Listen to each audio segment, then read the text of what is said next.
Hey, Piggy. Good to see you guys. I've been looking for you for a while. Yeah?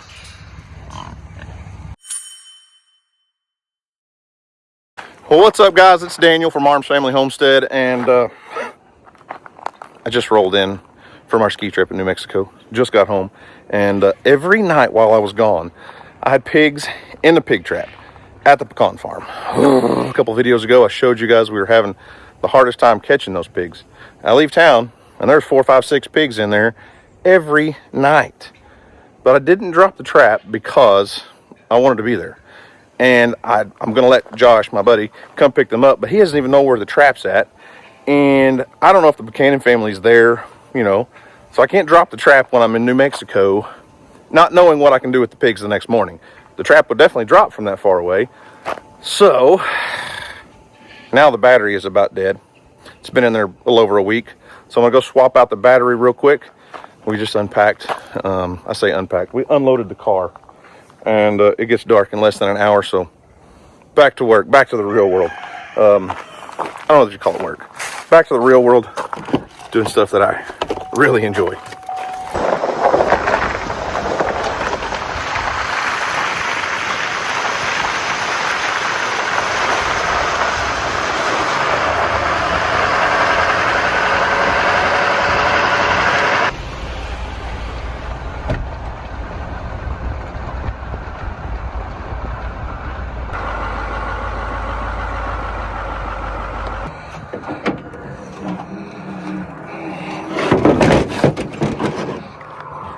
I see part of the reason why my trap battery is dead.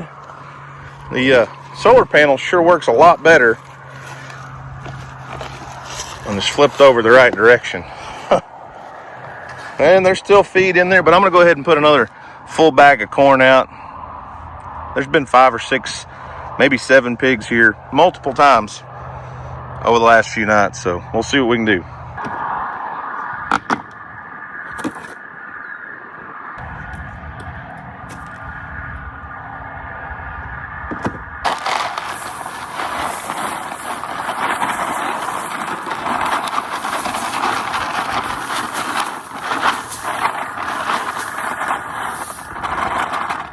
Okay, trap's baited again, camera's up and running. Now we wait. Hopefully they show up tonight.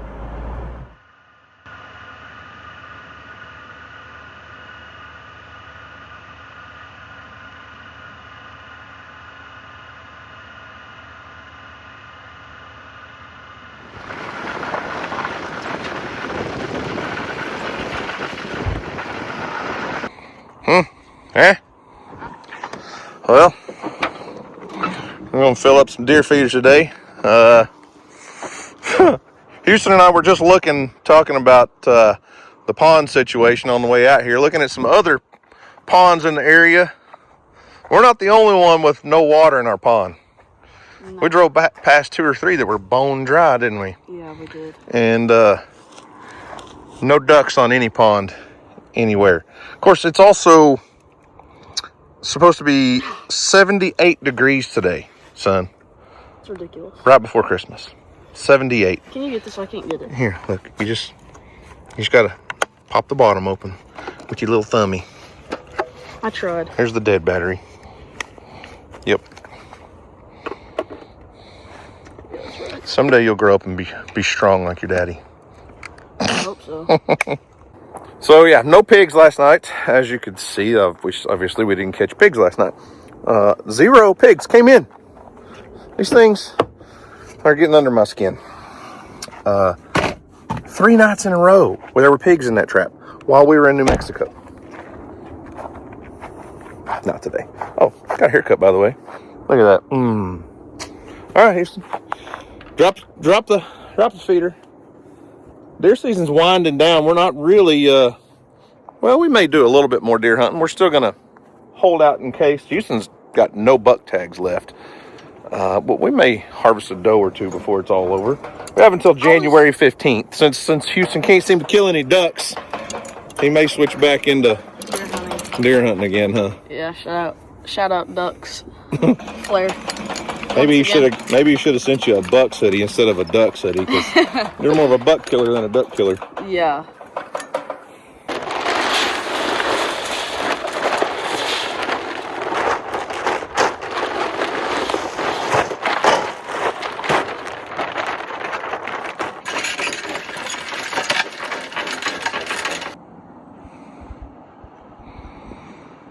Yeah, I don't think you're going to be duck hunting this pond this year. Probably not. Last year we were standing in the timber back there. I'm almost over the top of my head of water here. Yeah, I mean, when we were hunting, it wasn't that deep. You can see the water line on the trees, but we were standing up in the trees at the water's edge, shooting ducks out over this flat. And that's not going to happen this year. If it did rain several inches and get the pond up, there would be a lot of food in here for them, a lot of seeds, but not this year.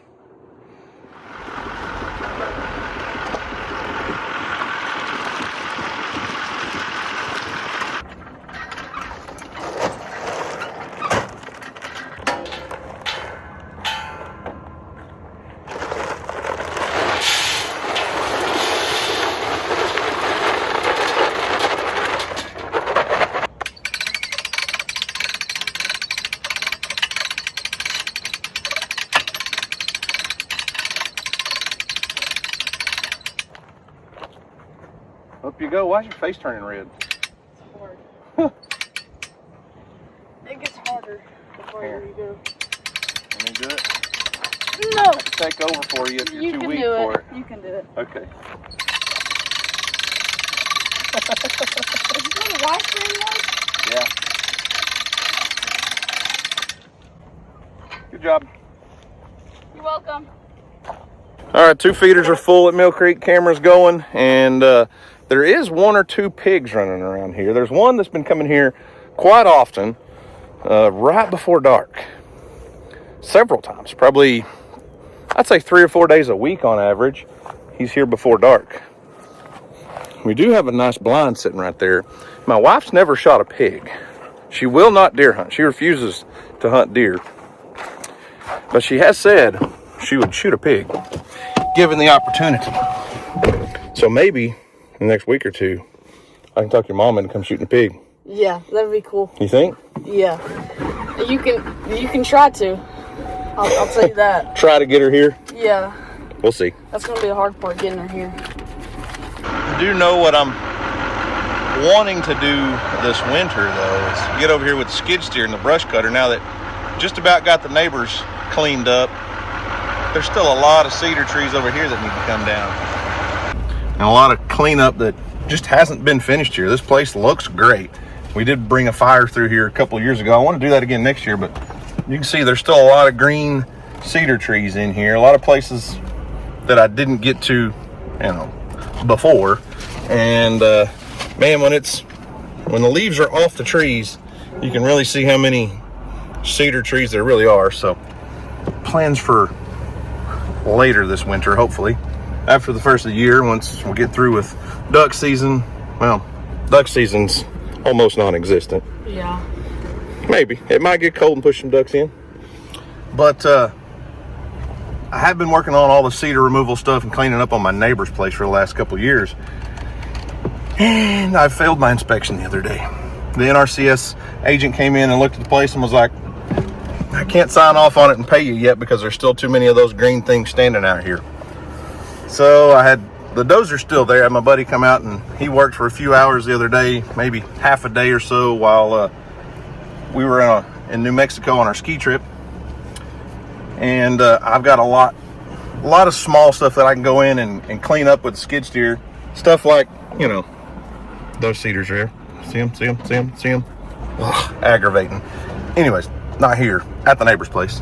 Probably a half a day's worth of work on the skid steer to finish off and get paid for the last year's worth of work over there, because I've got a really expensive bulldozer bill to pay. So I've got to get that done before I can get over here and get to work.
All right, those pigs, oh, we caught 4. I think there were 5 there. I'm fairly certain there were 5 there. And I hate dropping on a partial group and not catching them all. But I've been after this group of pigs since early November, and it's late December. I'm telling you, these things have been my nemesis lately. I don't know why they've been so hard to catch. I do have plans to take a different style trap down there, but I don't have that here yet. And as you guys saw, I've really been trying hard to catch these pigs. I feel really bad for Carl and his family because they are just destroying the pecan orchard. So we got 4. We're going to go meet Josh and go get these things out tonight because I do not want them jumping out of that trap or getting away. And also I've got to be somewhere. I got to leave the house at 6 o'clock in the morning, quite frankly. So we're going to go get them out tonight. Yes. That's right. You're going to go wrestle them, throw them in the trailer, right? Yes. Wrong. I know.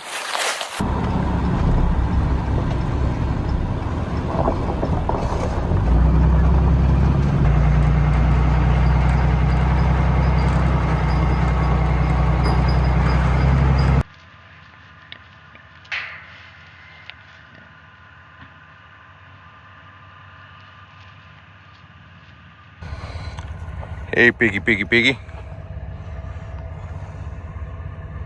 Good to see you guys. I've been looking for you for a while. Yeah? Boy, Houston put a little light on the subject. Yeah. Woo! Well, we caught 4 of 6. We saw 2 more in the field when we got here. Here, don't shine your light at him. He won't be able to see. You know what I mean? Yeah. Don't point it towards his mirrors.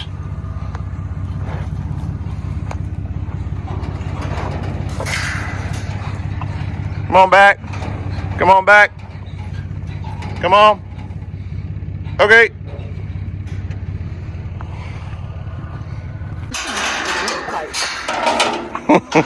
You like that flashlight? Yeah.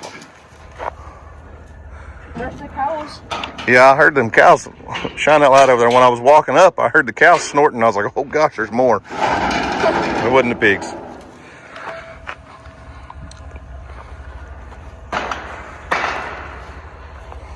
That's not a bad group at all.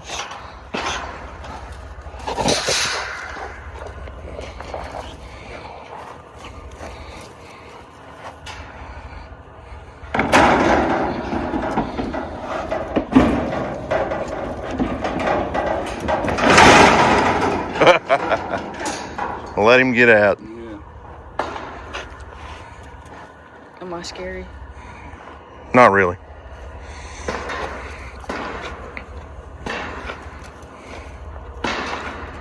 Hey, don't look at me. You're the one with the broken nose.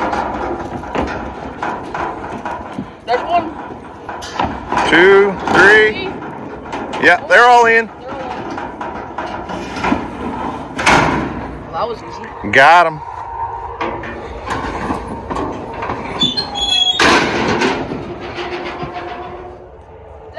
Little pig. They're not real little.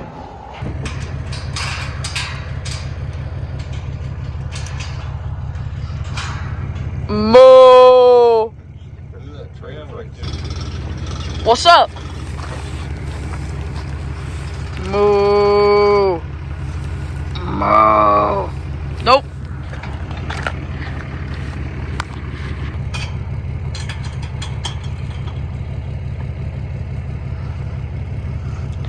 Come on.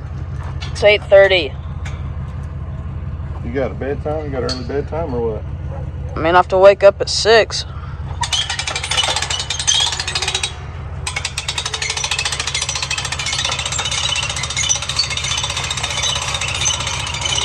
All right, trap's reset. Houston's bugging the cows, trying to run them off. There were 2 more pigs here in the field when we pulled up. I don't know if they'll come back in tonight, but we're gonna be gone for a couple days. So either way, Josh will be around. He can come get the pigs out if we decide to catch them when we're out of town. Yep. So, all right, let's go home. Look how bright it is. You're gonna make a plane crash or something. Shine it across the field. Let's see. Which field? I don't care. Go that way. It's pretty bright. That's crazy.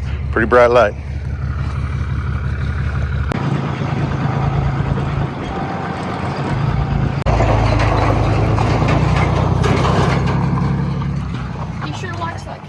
Starbucks. Huh? He sure likes that canned coffee Starbucks. Oh, really? Was there a bunch in the back? That was that sound whenever he was like, don't mind the trash back there. It was like 50 cans of empty Starbucks. It was cold coffee energy drinks, huh? Yeah. Oh. You can turn it off.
I think Kelsey was wanting a little exercise. What do you think? You want to run too? You gonna hop off? Okay. Good luck keeping up with her.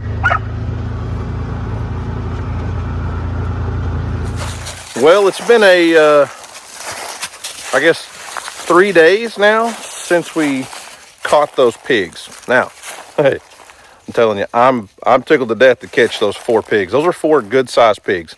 And if you're new to the whole process, my buddy Josh that came and picked up those pigs, that's what he does for a living. He runs, I think he said right now he's running 8 big pig traps. Not like the one I have. It is a big pig trap brand, but mine's like a 12-foot circle. He's running giant panel traps, catching 20 plus pigs at a time. But he's covering a huge area for a lot of different ranches. And what he does is catches all these pigs. They're an invasive feral hog that are a problem, a nuisance problem. And he catches them and sells them to a few different high fence hunting operations. So folks come in and can hunt pigs from other parts of the country that don't have pigs to hunt. And then they have the option, if they shoot one, they can process them and do whatever they want with it. And it's just kind of an extra little boost in the local economy. It creates a job for Josh and maybe a few other guys like him and some part-time guys doing that kind of stuff, selling pigs. So I really don't know what he's selling them for. In the past, I know he's sold pigs, or some folks have sold pigs in the range of about 50 cents per pound. And I don't know if that's what he got off of those. I didn't ask. I just let him have them because I want them gone off my place, off my property, off my friend's property. I'm helping out the pecan farm. I make a little money on the content, and I just let him handle the pigs. He's got the trailer and the time and the place and everything to haul off entire trailer loads of pigs. But if you think about it, if he sells them, if he gets 50 cents a pound, those are 4 pretty good sized pigs. I mean, they're, let's say 200 pounds a piece. Well, 2, 4, 6, 8, 800 pounds. That's about $400 worth of pigs. So it is very worth his time to come pick them up. And I do appreciate it. Otherwise, I would just have to shoot them on the spot and leave them. A lot of states, you're not allowed to even transport wild pigs, period. In Oklahoma, you have to have a permit. So Josh has a permit to transport live feral hogs. Most states, you have to shoot them on site. So David Ellis, Yacht, if you watch him, that's why David shoots all of his pigs, because he's not legally allowed to transport a live wild hog. So, caught 4 of the 6, but that's not the crazy part. That's not even the best part of the video. You guys saw, I'm telling you, I have not seen any deer, hardly at all, in that pig trap since early November. It's been there for 2 months now. There's been a couple does pass by a couple times. We trapped those pigs.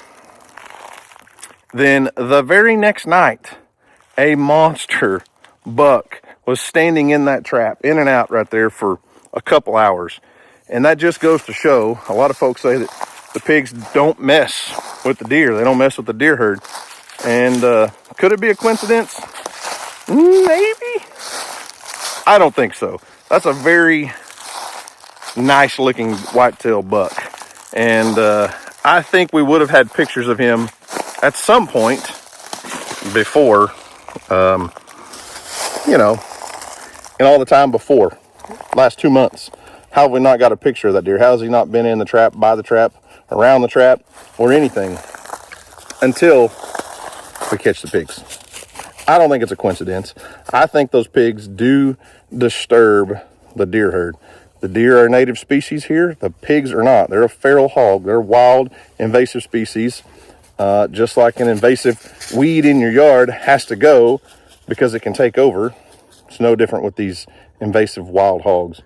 And the deer herd is definitely way more important on my priority list, even though I'm not hunting on that property. That's not my place. That's not my piece of property. I don't have any permission to hunt there at all.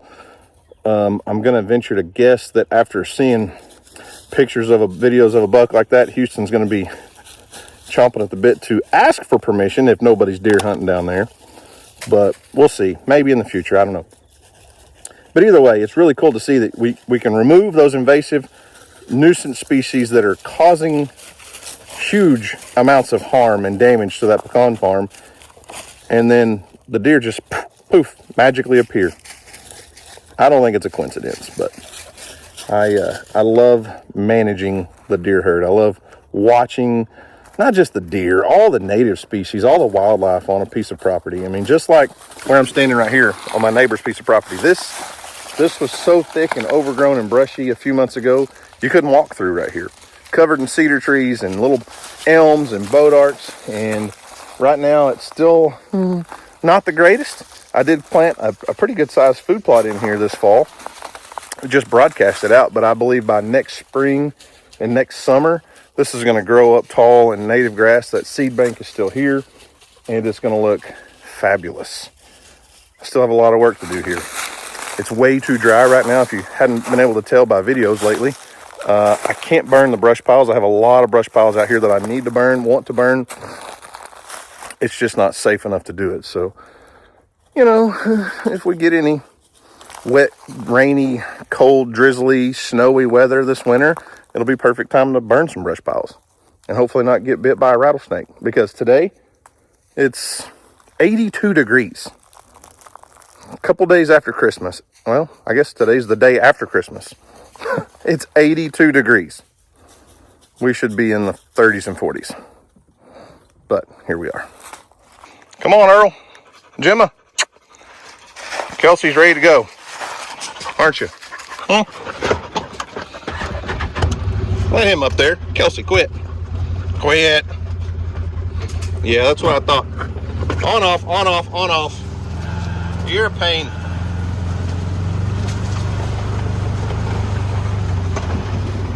Come on, Gemma.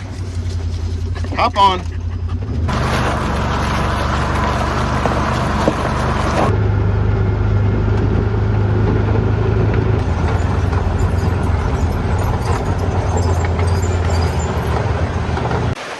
And I do have one more thing I want to share with you guys really quick. Some of you probably know by now. If you watch Brandon and Eddie from Eddie Family Farm, I'm sure you've already heard. But our good friend Ed Kirkpatrick passed away this past week. And it's kind of a bit of a shock, a bit of a surprise. I had talked to Ed about a week ago, or a week before actually. And knew he was having some health concerns, knew he was having some things going on, and he thought he had a lot more time than that. And actually Brandon called me Christmas morning, I believe it was, or Christmas Eve morning, my days run together, and told me that Ed had passed away. He had talked to Ed's brother or somebody. And anyways, I don't want to go on and on and on, because Ed was a very, I don't want to say private person, but he kind of kept to himself. And we got to know Ed through YouTube, through our channel. He was a fan and a friend, a fan that became a friend. The first time we had any interaction with Ed that I can remember, he sent Houston a fishing pole, and there's a video out there about this little extendable rod that he had sent Houston that I broke, and Houston was heartbroken over. It's kind of a bad deal. It was my fault. But he ended up, a couple of years later, he contacted me and wanted to buy Houston a four-wheeler. And I was kind of blown away and shocked and didn't really know what to do. And was like, wait a minute, this is not normal. I don't know what's going on. And at first I said no, and then finally he talked me into it, and he bought Houston a four-wheeler. Ed lived in Georgia. We had never met in person at the time. But I guess Ed was inspired by what we did and fell in love with Houston and enjoyed watching. So he bought Houston a four-wheeler, and we got to know Ed over the years. He'd come up to Oklahoma and camp and fish, and we took him fishing here on the creek and caught sand bass a couple different times. Yeah, he caught a lot of sand bass in the creek. He came and fished in the pond with us one time, and always liked to camp and stay at Dusty's cabins, my brother-in-law's cabins over by the lake. And just a good guy, just a good old boy. And Ed's going to be missed by quite a few in the YouTube community, I believe. There's no telling how many people out there that Ed was talking to that we didn't even know about, that he just kind of befriended folks on YouTube. And it's a bad situation, and I hate it, but it's just part of life, and we're gonna miss Ed, and I don't know, it's just gonna be different without him, I guess. It's very interesting how folks over the years that are just viewers of the channel, then they become fans of what we do, and sometimes become really good friends. I've met a lot of really good friends that I talk to a lot through YouTube. Earl wants off to get in the water, and I won't let him because it's 80 degrees out here and I don't want him to get muddy. So guys, Do something today to make somebody smile, because you never know. It just might change the world. So guys, thanks for watching. I hope you enjoyed it. You guys have a great day. And as always, we'll see you on the next video. We got some special guests down here. Special guests? You gonna tell them who it is? Yeah. Ed Kirkpatrick, who gave me my four-wheeler, and one of his buddies. Where'd they come from? Georgia. Georgia. It took them 24 hours to get here. It sure wasn't acting like a sand bass when you hooked it, was it?